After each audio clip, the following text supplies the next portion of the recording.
Salut à tous, j'espère que vous allez bien. Aujourd'hui, on va parler du jeu vidéo Les Gardiens de la Galaxie. Le jeu est maintenant sorti il y a à peu près un mois, et on sait que vous êtes certains encore à hésiter à acheter le jeu. Et vu que de notre côté, on a pu le tester et on l'a terminé, on s'est dit que ce serait cool de vous faire une vidéo pour vous donner notre avis tout simplement. Le jeu est sorti le 26 octobre dernier sur les consoles PlayStation, les consoles Xbox, sur la Switch ainsi que sur PC. Il est développé par Eidos Montréal et édité par Square Enix. Alors on sait que le nom de Square Enix inquiète pas mal les joueurs côté Marvel parce que Square Enix était déjà impliqué sur le jeu Marvel Avengers, jeu qui a été une énorme déception pour pas mal de joueurs. Et du coup, beaucoup sont justement inquiets parce qu'ils se disent est-ce qu'au final, les Gardiens de la Galaxie, ça va pas être une déception similaire? Personnellement, pour avoir terminé le jeu, pas du tout. J'ai été agréablement surpris et pourtant, moi aussi, j'avais peur. Mais non, ça a été vraiment pour moi une belle surprise et je vais vous expliquer durant cette vidéo pourquoi j'ai aimé ce jeu, pourquoi je vous le conseille tout simplement. Tout d'abord, je vais vous parler des personnages, donc de l'équipe des Gardiens de la Galaxie qui est présente dans le jeu.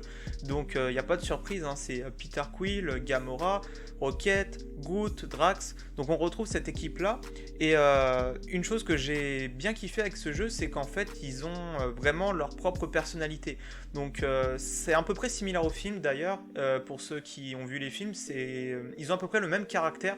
Donc on retrouve ça, ils arrivent vraiment à les rendre attachants tout au long de l'intrigue. Une intrigue que j'ai trouvée assez simple mais efficace où les gardiens de la galaxie vont devoir affronter une menace qui repose sur toute la galaxie. Et cette menace c'est le grand unificateur Wrecker qui est le leader d'un groupe qui s'appelle l'Église universelle de la vérité. Donc ça voilà, c'est pour vous donner l'intrigue en gros, mais il y a énormément de détails, énormément de twists au cours de l'intrigue et on vous laisse découvrir ça évidemment en testant le jeu. Ce qui m'a surpris aussi avec l'intrigue, c'est qu'il y a pas mal d'émotions, surtout par rapport au personnage de Quill qui est d'ailleurs très développé dans cette intrigue. On est très focus autour de lui, même si on a aussi les gardiens qui sont pris en compte. Mais voilà, le focus est pas mal sur Peter Quill et j'ai trouvé que c'était vraiment bien foutu. Alors on va évidemment pas vous spoiler, on vous laisse découvrir. Mais voilà, j'ai vraiment bien aimé comment ils ont traité le personnage. Alors il y a des moments émotion, donc des moments qui sont assez sérieux dans l'intrigue, mais il y a aussi des moments pour balancer qui sont assez marrants. Donc c'est notamment quand Peter va interagir avec les autres membres des Gardiens de la Galaxie. Je pense notamment à par exemple Rocket. Quand on a des interactions entre Peter et Rocket, ça donne vraiment des moments très marrants. Mais pas que, même avec Drax par exemple, et avec le reste des membres. Donc voilà, ça j'ai beaucoup aimé aussi, parce qu'on passe un peu par toutes les émotions au final. Des moments sérieux, des moments plus comiques, et ça fait qu'on s'attache d'ailleurs encore plus au personnage, et qu'on est vraiment à fond dans l'intrigue. J'ai trouvé que les dialogues étaient vraiment bien foutus, mais ce que j'ai aimé aussi, c'est qu'ils ont introduit pas mal de personnages peu connus du grand public. Mais moi d'ailleurs, il y avait voilà, des personnages que je ne connaissais pas du tout, et que j'ai appris à connaître avec le jeu. J'irais même jusqu'à dire personnellement qu'en termes de qualité pour l'intrigue, on est vraiment pas loin du jeu Spider-Man d'Insomniac Games. Alors personnellement, je préfère quand même l'histoire du jeu d'Insomniac, de Spider-Man, mais voilà, je trouve que vraiment le jeu Les Gardiens de la Galaxie est très travaillé au niveau de l'intrigue, et elle est vraiment tout aussi intéressante. Ils ont d'ailleurs ajouté une option que je trouve très sympa, c'est que parfois tu vas avoir des dialogues où tu vas devoir choisir une réponse entre les deux qui t'est proposée. Alors je vais être honnête, en vrai ça n'a pas un impact énorme sur l'intrigue, mais je trouve personnellement que c'est cool de l'avoir ajouté parce que ça t'implique vraiment en fait dans le dialogue qui est en cours et dans l'intrigue en général en fait. Ça a quand même des conséquences, mais des conséquences vraiment très minimes, donc ça se remarque sur des détails. Mais en soi, l'intrigue principale va rester la même dans sa globalité. Maintenant, je vais vous parler du gameplay. Alors personnellement, le gameplay, j'ai beaucoup aimé, mais j'avoue que j'ai eu du mal un peu à m'adapter au début, parce que c'est assez différent des autres jeux en général, et du coup, tu dois adopter en fait certains réflexes par rapport aux compétences des personnages. Parce qu'en fait, là, tu joues principalement Peter Quill, mais tu peux quand même utiliser les compétences des autres gardiens de la galaxie. Alors au début, en vrai, ça va, parce que chaque gardien de la galaxie a une compétence, si je dis pas de bêtises. Donc voilà, tu apprends vraiment le mécanisme, comment tu fais pour utiliser ces compétences. Au début, ça te paraît un peu bizarre, mais tu t'y habitues au final assez vite. Donc après, ça va tout seul en fait, c'est assez rapide, et c'est vraiment kiffant à jouer. En fait, ce qui rend le gameplay kiffant, c'est le fait que chaque personnage a des compétences en fonction de ce que vous voulez leur faire faire. Par exemple, si vous voulez que Groot immobilise des ennemis, vous allez utiliser une certaine compétence par rapport aux 4 compétences qu'il peut utiliser. Si vous voulez que Drax charge les ennemis sur son passage, vous allez utiliser une certaine compétence sur les 4 qu'il peut avoir, donc où il va par exemple courir et pousser tout le monde sur son passage. Voilà, vous avez énormément de compétences disponibles pour les gardiens, et voilà, vraiment en fonction en fait de ce que vous voulez faire avec eux. Donc dans ce sens-là, j'ai trouvé que c'était vraiment très sympa de nous donner un large lot de possibilités. Alors j'ai parlé de 4 compétences pour chacun des gardiens, mais en fait au début du jeu, vous allez commencer avec une compétence pour chaque gardien, et c'est vraiment en progressant dans le jeu que vous allez pouvoir acheter ces autres compétences dans le menu approprié. Et en plus de ce menu compétences, vous avez aussi d'ailleurs un menu pour les skins où vous pourrez habiller vos gardiens de la galaxie avec d'autres tenues. Alors pour débloquer ces tenues, il faut en fait explorer les maps au fur et à mesure de votre progression dans les chapitres du jeu. Parce qu'en fait ces maps elles sont vraiment plutôt grandes et vous pouvez utiliser pas mal de chemins, et parfois vous avez même des chemins secrets, et vous pouvez en fait tomber sur des coffres. Et ces coffres, quand vous les ouvrez, vous obtenez des skins pour par exemple pour Gamora, pour Peter, pour chacun des membres des Gardiens de la Galaxie. Donc ça, voilà, c'est vraiment cool, surtout que voilà, il y a vraiment plusieurs skins que vous pouvez mettre à vos gardiens. Vous allez avoir plusieurs combats de boss à effectuer durant le jeu, et personnellement j'ai trouvé que les combats de boss étaient vraiment plutôt sympas. Ce qui est bien en fait, c'est que les combats de boss ne se ressemblent pas.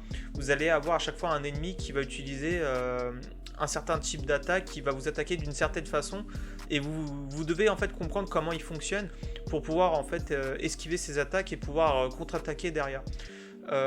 Les combats sont plutôt simples, personnellement j'ai pas eu vraiment de difficultés, je me suis vraiment senti à l'aise durant les combats de boss. Donc si vous cherchez par exemple des combats de boss assez ardus, vous allez pas vraiment être servi je pense. Mais voilà, je les ai trouvés plutôt cool personnellement. Côté graphique, j'ai trouvé personnellement que c'était vraiment beau, vraiment propre. C'est vraiment très coloré, et vraiment ce qui est un plus pour moi, c'est que les décors sont très variés. Donc à chaque chapitre, vous allez être dans un nouveau type de décor, et vraiment vous pouvez continuer en fait le jeu sans vous arrêter limite. Et sachant que le jeu a en plus une bonne durée de vie, alors personnellement, en prenant mon temps, j'ai eu à peu près, je dirais 15 heures de jeu. Bah c'est cool de voir que en fait vous évoluez à chaque fois dans des maps différentes, et ça ne vous lasse pas au final, vous n'êtes pas lassé en fait. Donc vraiment pour moi il y a eu un gros plus de ce côté là. Alors après, ce que je tiens à préciser, c'est que j'étais sur PS5, donc je sais pas ce que ça donne sur PS4 ou sur Switch, je sais vraiment pas si c'est vraiment tout aussi beau. Mais en tout cas sur PS5 vous allez avoir 2 modes graphiques qui vous est proposé dans les options. Vous allez avoir le mode fidélité et le mode performance. Donc le mode fidélité, en gros vous allez être à 30 fps et vous allez avoir apparemment de meilleurs effets. Et le mode performance, vous êtes à 60 fps et apparemment les effets sont un peu moins bien. Alors personnellement j'ai testé les 2 modes et je trouve que c'est tout aussi beau dans les 2 modes graphiques. Voilà, pour moi la différence c'est plus le côté FPS, mais dans les 2 cas pour moi c'est tout aussi beau. Donc vraiment je dirais pas de souci de ce côté là, j'ai trouvé que c'était très adapté pour les next-gen. Enfin je vais vous parler de la bande son. Alors personnellement j'ai beaucoup apprécié la bande son parce qu'on est à peu près dans la même ambiance que dans les films, donc c'est à dire que vous avez beaucoup de musique des années 80. Donc si par exemple dans les films vous avez aimé ce côté là, vous allez le retrouver dans les jeux. Vous avez même d'ailleurs des musiques qui apparaissent pendant des moments d'action, des moments où vous allez devoir affronter des ennemis. D'ailleurs tu sens qu'ils ont kiffé en fait donner de l'importance à la bande son, parce que même quand tu te promènes dans ton vaisseau, parce que tu peux te promener dans le vaisseau, aller voir les autres membres des Gardiens de la Galaxie, leur parler, etc. Bah tu peux en fait dans ce vaisseau choisir la musique que tu veux diffuser. Donc ça c'est vraiment cool, c'est chill et ça donne vraiment une bonne ambiance. Voilà, vraiment la bande son pour moi c'est aussi un gros plus dans ce jeu. Pour certains vous vous demandez peut-être s'il y a un mode multijoueur dans le jeu. Alors pas du tout, c'est vraiment un jeu qui est focus que sur son solo, il n'y a pas de mode multijoueur prévu à l'avenir non plus. Voilà, c'est vraiment un jeu solo à la manière du Spider-Man d'Insomniac Games. Et je trouve que c'est pas plus mal parce qu'au final, tu sens qu'ils sont vraiment concentrés sur le jeu, qu'ils ont pu vraiment s'y investir. Donc vraiment c'est une bonne aventure solo. Pour conclure, je trouve vraiment que le jeu Les Gardiens de la Galaxie est un très bon jeu Marvel. Si vous avez aimé les 2 jeux Spider-Man, je pense que vous pouvez aimer Les Gardiens de la Galaxie. Alors je sais que derrière Les Gardiens de la Galaxie, il y a Square Enix qui était aussi derrière le jeu Marvel Avengers, et je sais que ça inquiète. Mais voilà, encore une fois, les 2 jeux sont très différents. Marvel Avengers était très concentré sur son multijoueur, tandis que là, vous n'avez pas de multijoueur. Ils ont vraiment taffé en fait l'intrigue, le développement des personnages, et en plus de ça, vous avez vraiment un gameplay qui est fun à jouer. Graphiquement, c'est très beau, c'est varié. Donc non, vraiment, pour moi, ce jeu a été une bonne surprise et je vous le conseille. D'ailleurs, je crois que le jeu est en promo au moment où je fais cette vidéo. Donc allez jeter un coup d'œil. Mais voilà, franchement, très bonne surprise. Et je pense que ça peut plaire aux fans de Marvel qui cherchent un nouveau jeu vidéo. C'est tout pour cette vidéo. Si vous avez aimé, n'hésitez pas à lâcher un like et à partager la vidéo autour de vous. Ça nous fera super plaisir. Et si vous avez des idées ou des conseils pour la suite de la chaîne, n'hésitez pas à nous en faire part dans l'espace commentaire. On lira ça avec grand plaisir. On se dit à bientôt pour une prochaine vidéo. Salut, à bientôt.